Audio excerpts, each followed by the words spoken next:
Et si je vous disais qu'une seule nuit de sommeil a redéfini tout ce que nous savons sur l'esprit humain? L'année est 1909. Un paquebot transatlantique fend les eaux de l'océan Atlantique, direction New York, tandis que la vapeur se mêle au brouillard froid.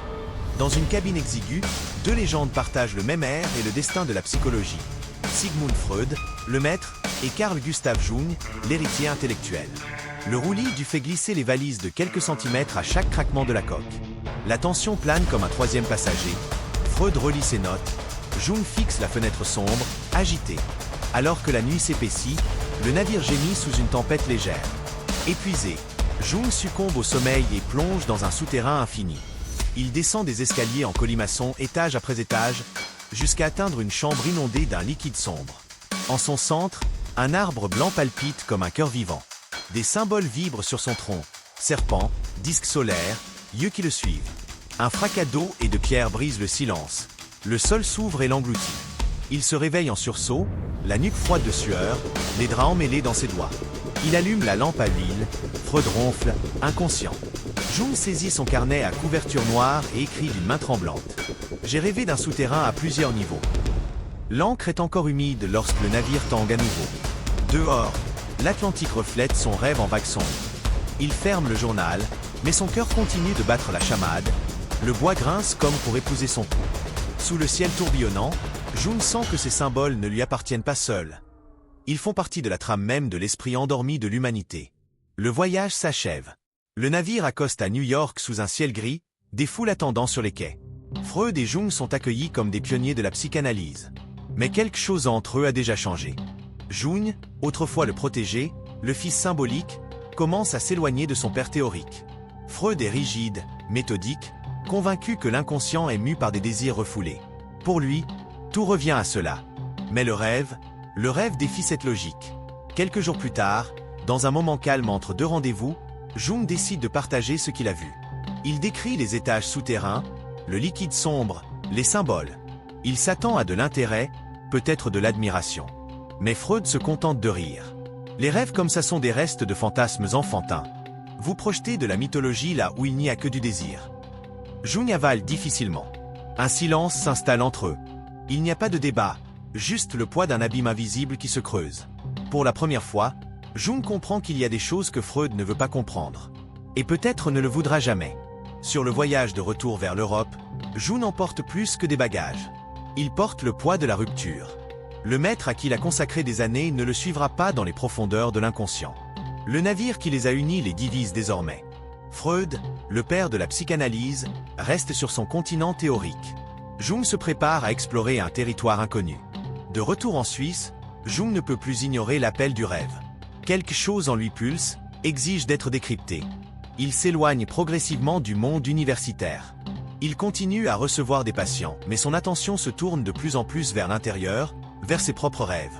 Il commence à les consigner méticuleusement, tel un archéologue excavant les ruines de sa propre psyché. Dans le silence de son étude, à la lueur des bougies, il entreprend ce qu'il appellera plus tard la confrontation avec l'inconscient. Le livre rouge apparaît épais, relié à la main. Ses pages se remplissent bientôt d'images, spirales, créatures ailées, yeux dans des labyrinthes, dieux sans nom. Je suis descendu dans l'abîme. Mais il y avait de l'or dans les ténèbres, écrit-il, comme s'il s'adressait à une conscience plus profonde que la sienne. L'obsession grandit. Jung dessine, peint, documente les symboles avec une précision quasi délirante. Dans ses rêves, une femme aux ailes de corbeau le guide vers une tour. Un vieil homme à la barbe blanche lui tend une clé en os. Un cercle de feu tournoie sous un ciel de pierre. Rien de tout cela n'a de sens, et pourtant, rien n'est aléatoire. Ses collègues commencent à chuchoter. Ils disent qu'il a perdu la raison, qu'il s'est égaré après sa rupture avec Freud. Certains l'évitent, d'autres se moquent de lui. Mais Jung persévère. Il sent qu'il est au seuil de quelque chose d'immense. Ce n'est pas une illusion. C'est un langage. L'inconscient parle par symbole. Cette conviction le consume et le renforce. À chaque rêve, il plonge plus profondément. À chaque figure, il trouve des indices. Jung ne veut pas seulement se comprendre lui-même, il veut déchiffrer ce qui relie tous les humains dans un unique flux psychique invisible. Avec des centaines de rêves enregistrés, Jung commence à remarquer quelque chose de troublant. Les symboles se répètent. Même lorsque le contenu varie, les images reviennent sous différents visages, serpents, mandala, croix, dieu solaire, spirale, arbre cosmique. Et pas seulement dans ses rêves. Des patients rapportent des images similaires. Certains sont des agriculteurs, d'autres des intellectuels, d'autres savent à peine lire. Pourtant, ils rêvent des mêmes symboles. Des structures universelles qui ne peuvent s'expliquer uniquement par leurs histoires personnelles. Intrigué, Jung élargit ses recherches aux mythes anciens et aux religions. Il étudie l'alchimie, les textes hindous, le mysticisme chrétien, l'art égyptien, les légendes indigènes. Et dans tous ces systèmes, les mêmes schémas émergent. Le héros blessé, la grande mère, l'ombre, la renaissance, le serpent qui se mord la queue. Ces images ne sont pas miennes. Elles n'appartiennent pas non plus à mes patients. Elles appartiennent à l'humanité.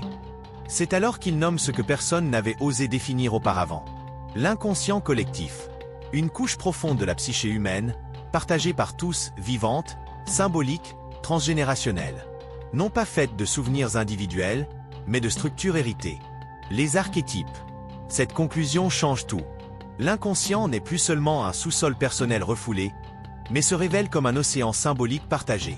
Un héritage invisible. Un code linguistique universel. Mais cette découverte a aussi un prix. Jung sait qu'en la révélant, il rompra définitivement avec Freud et avec une grande partie de la communauté scientifique. Il prend une profonde inspiration. Sa prochaine décision pourrait le consacrer comme un visionnaire ou le détruire comme un imposteur. L'année est 1916. Jung est invité à une conférence de psychologie à Zurich. Devant des médecins, des psychanalystes et des chercheurs de l'esprit, il aura l'occasion de présenter sa théorie au monde. Mais tout le monde ne l'encourage pas. Des amis proches lui conseillent de ne pas exposer ses idées si tôt. Tu seras ridiculisé.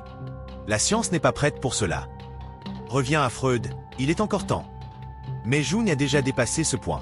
La veille de la conférence, il marche seul sur les rives du lac de Zurich. Le ciel est dégagé. Les étoiles ressemblent à des yeux anciens.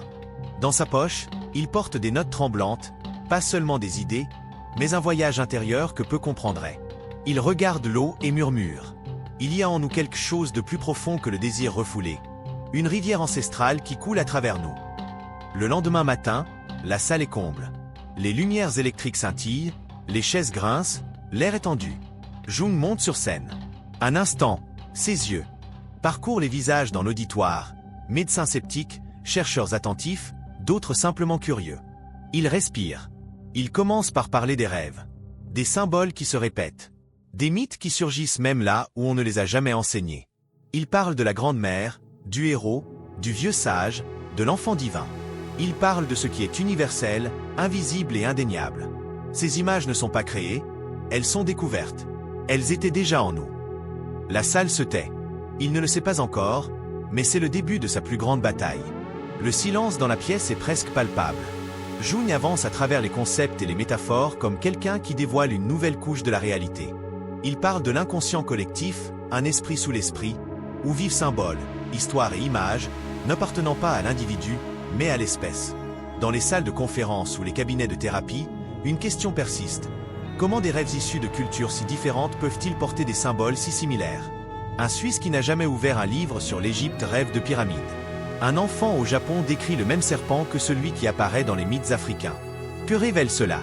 Qu'il existe dans l'esprit des strates au-delà de l'expérience personnelle. Des motifs qui façonnent non seulement ce dont nous nous souvenons, mais aussi la manière dont nous rêvons, aimons et même craignons. Dans l'auditoire, les réactions divergent. Certains croisent les bras, sceptiques. D'autres chuchotent, comme s'ils reconnaissaient quelque chose qu'ils ont déjà ressenti. Quelques-uns rient doucement, seuls. Lorsque le discours s'achève, un silence persiste. Jusqu'à ce que la foule se fracture. Certains applaudissent, émus. D'autres partent, indifférents. Quelques-uns restent immobiles, confus, il leur faudra peut-être des années pour digérer ce qu'ils ont entendu. L'orateur quitte l'estrade, incertain. L'orateur quitte l'estrade, incertain. Ne sachant pas s'il a été clair ou mal compris. Mais une chose est sûre. Quelque chose, là, a changé pour toujours. Pendant ce temps, ailleurs, un collègue entend parler de l'événement. Aucune réponse. Aucune lettre. La rupture est désormais consommée. À partir de ce moment, ce n'est plus seulement une théorie parmi d'autres.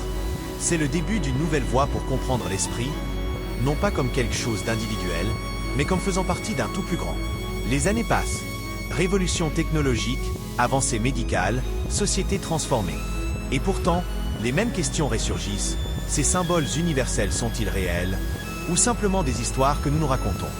Lentement, la science commence à répondre. Dans les laboratoires, des machines captent des images de cerveaux réagissant à des symboles ancestraux, cercles, figures maternelles, yeux qui voient tout. Et voici la surprise. Les mêmes zones neuronales s'illuminent, peu importe l'origine de la personne. Comme s'il existait un langage caché, inscrit directement dans le système nerveux. Dans le même temps, les pratiques thérapeutiques et même le monde des affaires adoptent ces idées. Ce qui était autrefois considéré comme poétique acquiert le statut d'outil utile. Nous rêvons dans des dialectes différents, mais avec les mêmes images, aurait dit le théoricien, s'il avait été vivant. La scène se dissout, comme un rêve au réveil. Et dans l'obscurité, la question demeure. Et si ces images avaient toujours été là, attendant d'être déchiffrées ?